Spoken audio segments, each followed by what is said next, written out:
सभी परीक्षार्थियों का स्वागत है जो यूपी बोर्ड की परीक्षा 2025 देने जा रहे हैं। उनके लिए आज हम जीव विज्ञान विषय के कुछ महत्वपूर्ण प्रश्नोत्तर को लेकर आ रहे हैं।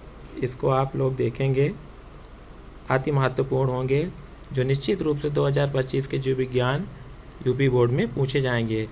पहले हम देख लेते हैं कि प्रश्न पत्र का प्रारूप क्या है। प्रश्न पत्र में समय 3 घंटे 15 मिनट आपको मिलेंगे। 70 नंबर पूर्णांक रहेगा, 30 नंबर प्रैक्टिकल मिलेंगे और प्रारंभ के 15 मिनट परीक्षार्थियों को प्रश्न पत्र पढ़ने के लिए निर्धारित हैं। आगे देखेंगे, सभी प्रश्न पत्र अनिवार्य हैं। सभी प्रश्न अनिवार्य हैं। विशेष रूप से हर प्रश्न पत्र को यानी सभी प्रश्न को इसमें से करना है। आगे देखेंगे, आवश्यकता अनुसार अपनी पुष्टि नामांकित रेखा चित्रों द्वारा कीजिए। सभी प्रश्नों के निर्धारित अंक उनके सम्मुख अंकित हैं।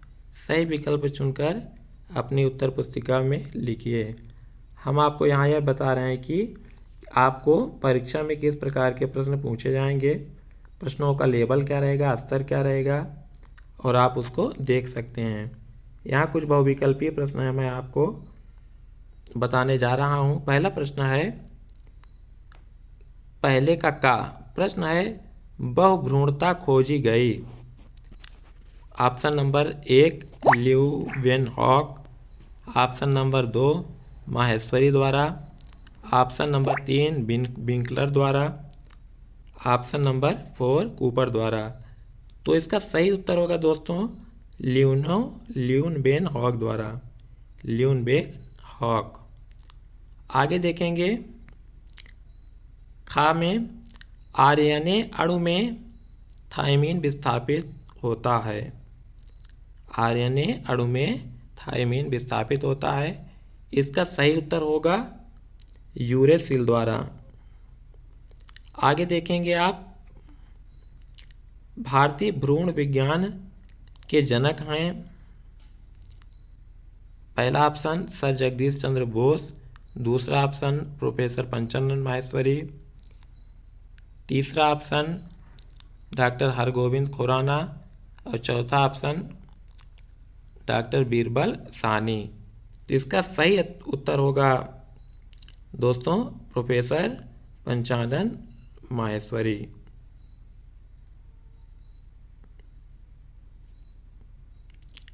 आगे देखेंगे, निम्नलिखित में से कौन सा रोग विषाणुओं के द्वारा उत्पन्न नहीं होता है। तो यह बात यहाँ पर हम आपको एक बात बता देना चाहते हैं कि परीक्षार्थी जब भी प्रश्नों को देखें तो जल्दीबाजी में उत्तर ना दें, प्रश्नों को समझने का प्रयास करें कि प्रश्न क्या बोल रहा है, क्या बता रहा है, उसी में उसका उत्तर छिपा होता है। तो आप देखेंगे, निम्नलिखित में से कौन सा रोग विषाणुओं के द्वारा उत्पन्न नहीं होता है। विषाणु माने वायरस, जो एक के बाद दूसरे के पश्चात फैलता है, एक दूसरे से बढ़ता जाता है। इसमें से पहला ऑप्शन पोलियो, दूसरा ऑप्शन चेचक, तीसरा ऑप्शन एड्स, चौथा ऑप्शन टीबी।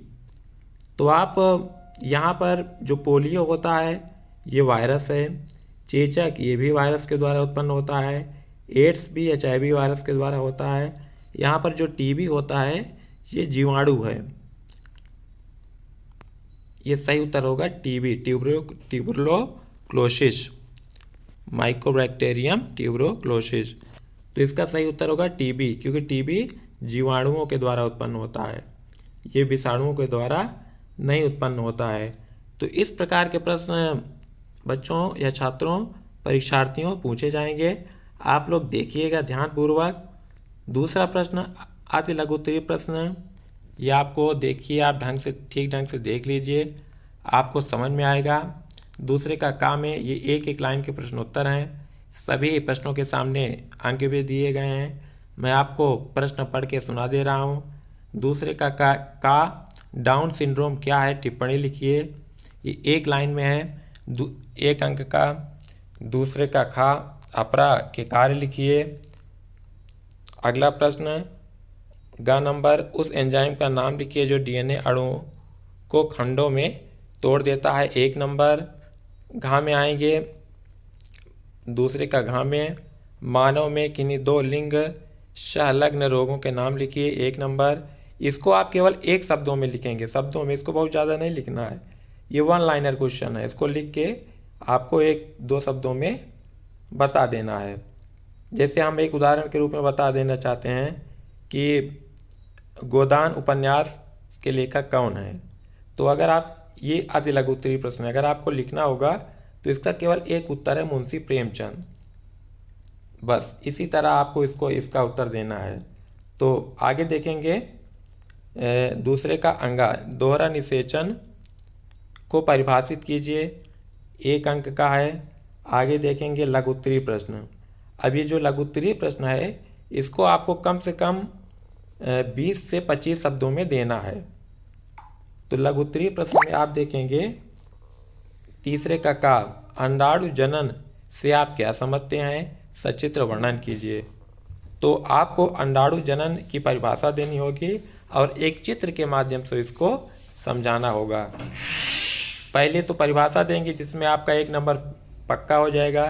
फिर जब आप चित्र बना देंगे तो उससे जो है एग्जामिनर जान जाएगा कि बच्चा ठीक से पढ़ा है। इसी प्रकार आप देखेंगे, तीसरे कक्षा में निभागीय निषेचन का नामांकित चित्र बनाइए। इसको भी आप चित्र बना के समझा सकते हैं, विभिन्न डायग्राम के माध्यम से, चित्रों के माध्यम से, और एक टेबल बनाकर भी इसको आप बता सकते हैं। 2 नंबर का है ये।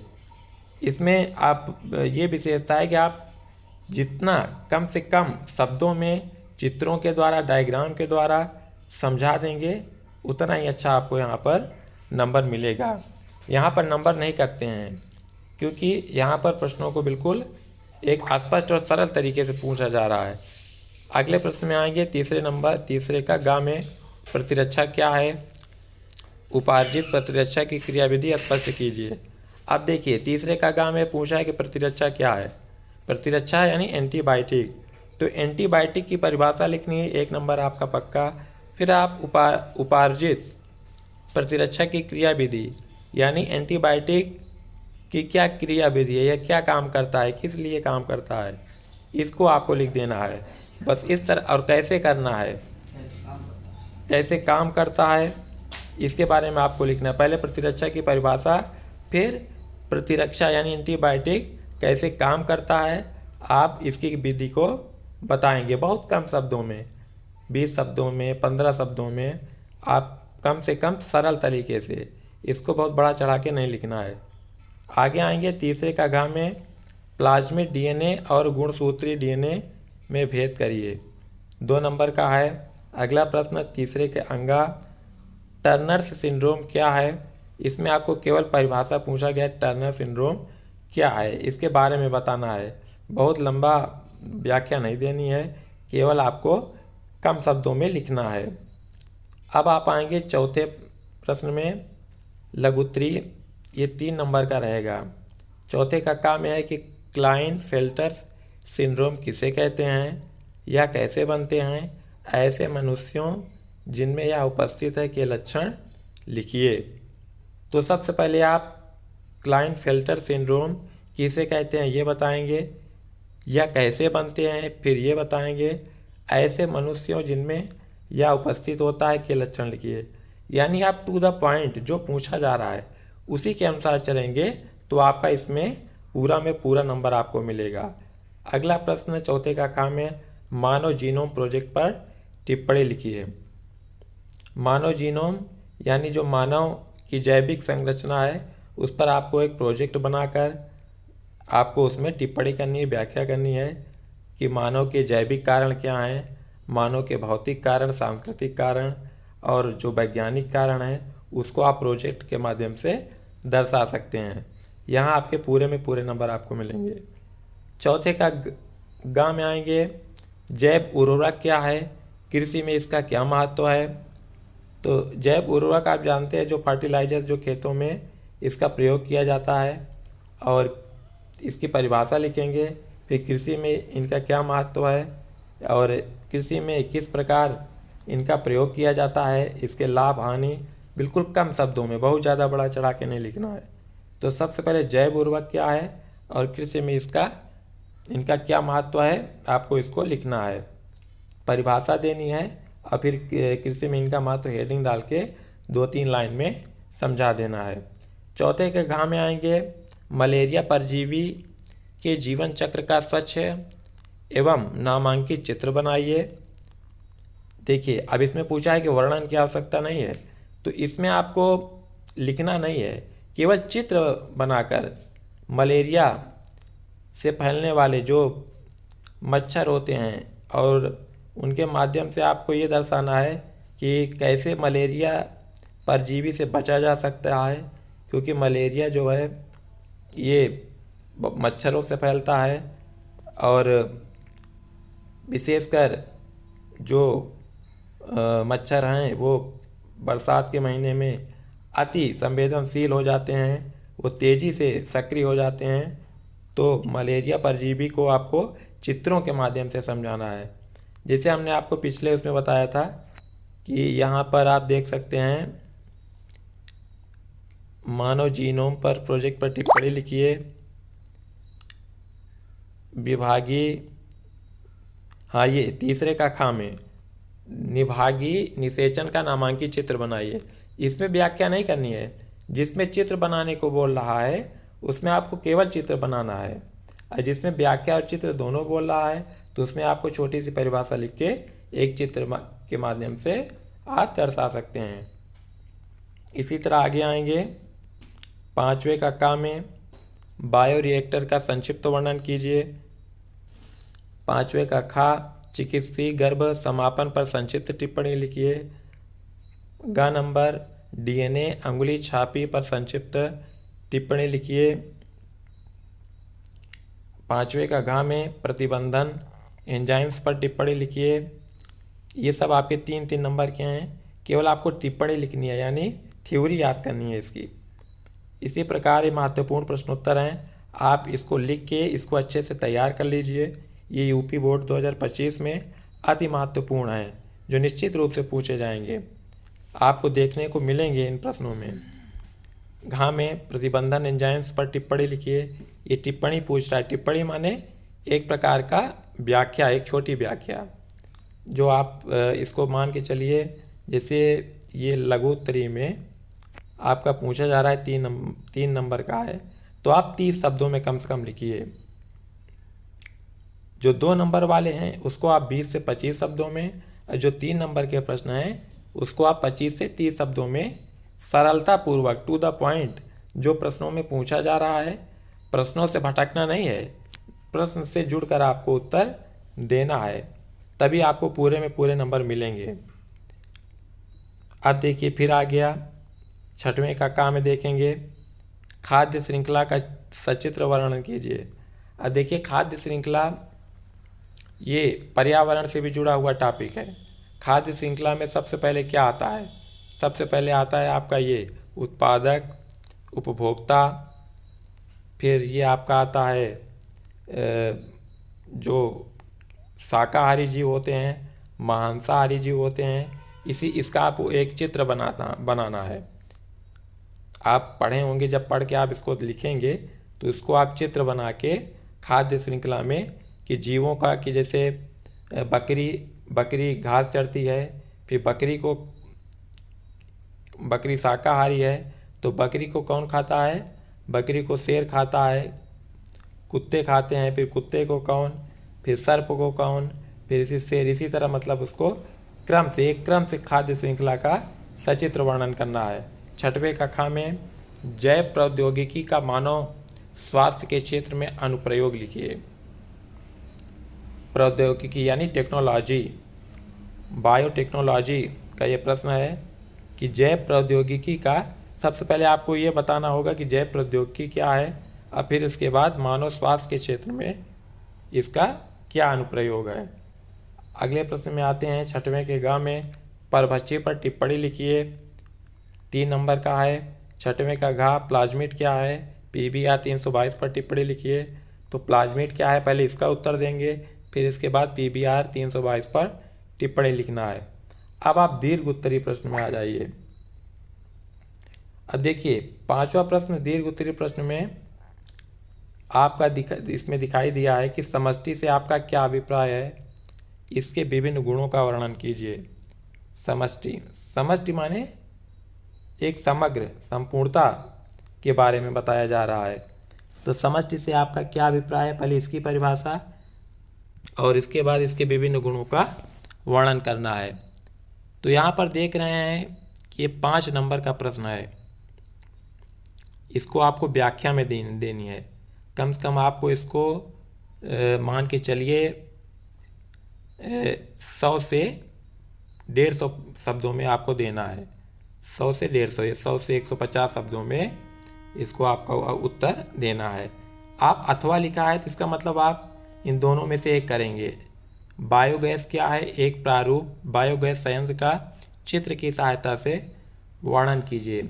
चाहे आप समष्टि से आपका क्या अभिप्राय है, इसके विभिन्न गुणों का वर्णन कीजिए, चाहे आप इसको कर लीजिए, या अथवा में बायोगैस क्या है, एक प्रारूप बायोगैस संयंत्र का चित्र की सहायता से वर्णन कीजिए। ये 5 नंबर का प्रश्न है। और विशेष रूप से मैं आपको ये बताना चाहता हूँ कि आप जब पढ़ें तो एक जो किताब होती है, किताब विशेष रूप से टेक्स्ट बुक के माध्यम से जब पढ़ेंगे तो उसमें आपको बाकायदा उसमें चित्र बना हुआ रहता है। उन चित्रों को आप देखेंगे, उन चित्रों को अपने नोट्स में बनाकर उसको पेंसिल से या कलम से बना के आप उसको एक अच्छी तरीके से समझकर फिर आप उसको जब बनाएंगे, लिखेंगे परीक्षा में, तो आपको सही रहेगा। चित्रों के माध्यम से अगर आप समझेंगे तो आप चित्र भी बना लेंगे और उसकी व्याख्या भी कर लेंगे। आते हैं अगले प्रश्न में, 8वें प्रश्न में, ये भी 5 नंबर का है। सबसे पहले पूछा है कि प्रत्यक्ष परिवर्धन क्या है। मानव में युग्मनज से अपरा द्वारा गर्भाशय भित्ति से संलग्न होने तक भ्रूण विकास का वर्णन कीजिए। तो 1+4, यहाँ 1+4 का मतलब ये हुआ कि सबसे पहले अगर आप लिखेंगे प्रत्यक्ष परिवर्धन क्या है तो 1 नंबर आपको तुरंत मिल जाएगा।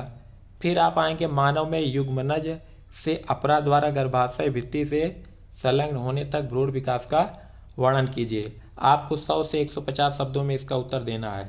सबसे पहले आपको प्रत्यक्ष परिवर्धन क्या है इसकी परिभाषा देनी है 10 से 20 शब्दों में। फिर इसके बाद आपको मानव में युग्मज से अपरा द्वारा गर्भाशय भित्ति से संलग्न होने तक भ्रूण विकास का वर्णन कीजिए। तो 4 नंबर आपका फिक्स रहेगा। तो इन प्रश्नों को विद्यार्थी देख सकते हैं, अथवा करके भी आता है। अथवा में देखेंगे कि परागण क्या है, इसके लाभों एवं हानियों का वर्णन कीजिए। पर परागण क्या है, इसके लाभों एवं हानियों का वर्णन कीजिए। तो देखिए सबसे पहले आप पर परागण क्या है, अब इसमें लिखा है 1 + 1 + 3। पर परागण क्या है, इसका 1 नंबर। फिर आप लिखेंगे इसके लाभ, पर परागण के लाभ क्या हैं, अगर आप लाभ लिख देंगे फिर 1 नंबर। इसके बाद एवं हानियों का वर्णन कीजिए। जब इसके आप हानियों का भी वर्णन करेंगे तो आपको 3 नंबर इसमें मिलेगा और 2 नंबर इसमें। तो आपको ये एक प्रकार की स्टेप मार्किंग मिलेगी। तो आप जैसे ही अपने कंसेप्ट को क्लियर समझेंगे, स्पष्ट तरीके से, सरल तरीके से, यहाँ बहुत बना के नहीं लिखना है, जो लिखना है प्रश्न जो पूछा जा रहा है उसी के अनुसार लिखना है। जल्दबाजी नहीं करनी है, प्रश्नों को समझना है। और विशेष रूप से छात्र चित्रों के माध्यम से, डायग्राम के माध्यम से समझने का प्रयास करेंगे और इन प्रश्नों को लिखकर इसके उत्तर को समझेंगे। मैं आपको यहाँ बहुत से प्रश्न बता दिया हूँ और एक ये भी पता चल गया कि किस प्रकार के प्रश्न पूछे जा रहे हैं बोर्ड परीक्षा में, जो कि परीक्षार्थियों के लिए अति महत्वपूर्ण होगा। अब 9वें प्रश्न में आते हैं। एल्कोहल ड्रग के सेवन से होने वाले हानिकारक प्रभावों का वर्णन कीजिए तथा इससे बचने के उपायों को लिखिए। तो आपको सबसे पहले जो ड्रग होता है यानी जो नशीला पदार्थ, उसको खाने से उसको क्या हानिकारक प्रभाव, उससे क्या हानि होती है। आजकल क्योंकि नशे के मुक्ति के लिए बहुत सारे अभियान चलाए जा रहे हैं, तो आप इसके बारे में आप लिखेंगे कि इसका प्रभाव क्या है, मानव शरीर पर क्या प्रभाव होता है, फिर इसके बाद समाज पर इसका क्या प्रभाव होता है, इससे बचने के क्या उपाय हैं, इसको आप लिखेंगे तो आपको नंबर पूरे में पूरे मिलेंगे। या अथवा करके जैव विविधता क्या है, जैव विविधता के संरक्षण की क्या क्या नीतियाँ अपनाई गई हैं। तो जैव विविधता क्या है, जैव विविधता का अर्थ होता है कि जीवों की किसी पारिस्थितिक तंत्र में जीवों की विभिन्न प्रजातियों को जैव विविधता कहते हैं। किसी पारिस्थितिक तंत्र में जीवों की विभिन्न प्रजातियों को जैव विविधता कहते हैं। और जैव विविधता के संरक्षण की क्या क्या नीतियां हैं, बहुत से कानून बने हैं, आप लिख सकते हैं। जैसे जैव विविधता अधिनियम 2002, पर्यावरण संरक्षण अधिनियम 1986, वन संरक्षण अधिनियम 1980। इस तरह करके आप कई जो कानून जो बने हैं, जो पर्यावरण से संबंधित जो कानून बने हैं, आप उसको लिख के, वो जो नीतियाँ पूछ रहा है इसका मतलब यही है कि आप इसके संबंध में सरकार द्वारा जो कानून बनाए गए हैं, पर्यावरण संरक्षण से संबंधित, जैव विविधता अधिनियम से संबंधित 2002 में आया था, पर्यावरण संरक्षण अधिनियम 1986 में आया था, जल प्रदूषण वायु नियंत्रण अधिनियम 1974, वायु प्रदूषण अधिनियम 1981। इस प्रकार करके कुछ अधिनियम हैं जिसको आप लिख के आप बता सकते हैं कि इनके संरक्षण के लिए इन नीतियों को अपनाया गया। तो जैव विविधता क्या है, जब आप इसको लिखेंगे तो 3 नंबर आपको मिल जाएगा। और जब इसकी नीतियों के बारे में बता देंगे, जो हमने नीतियाँ बताई हैं, जैसे पर्यावरण संरक्षण अधिनियम, जैव विविधता अधिनियम, जल प्रदूषण निवारण नियंत्रण अधिनियम, वायु सुरक्षा अधिनियम, इस प्रकार करके। और जो पर्यावरण से संबंधित बहुत सी संधियाँ होती हैं, जैसे कार्बन प्रोटोकॉल, क्योटो प्रोटोकॉल और मॉन्ट्रियल प्रोटोकॉल, ये सब भी जो है पर्यावरण से संबंधित नीतियाँ हैं। तो आप इस तरह सभी छात्र इसको देख सकते हैं, अति महत्वपूर्ण है। और विशेष रूप से जो छात्र हैं पढ़ने वाले, इसको लिखने का प्रयास करिए, इन प्रश्नों को लिख के फिर आप इसको अभ्यास करिए, क्योंकि इन प्रश्नों से आपको परीक्षाओं में देखने को मिलेंगे। यूपी बोर्ड की परीक्षा बहुत नज़दीक है, एक एक समय आपके लिए अति महत्वपूर्ण है। तो सभी परीक्षार्थी इसको ठीक ढंग से देख लेंगे, समझेंगे। फिर अगली कक्षा में मिलते हैं, तब तक के लिए धन्यवाद।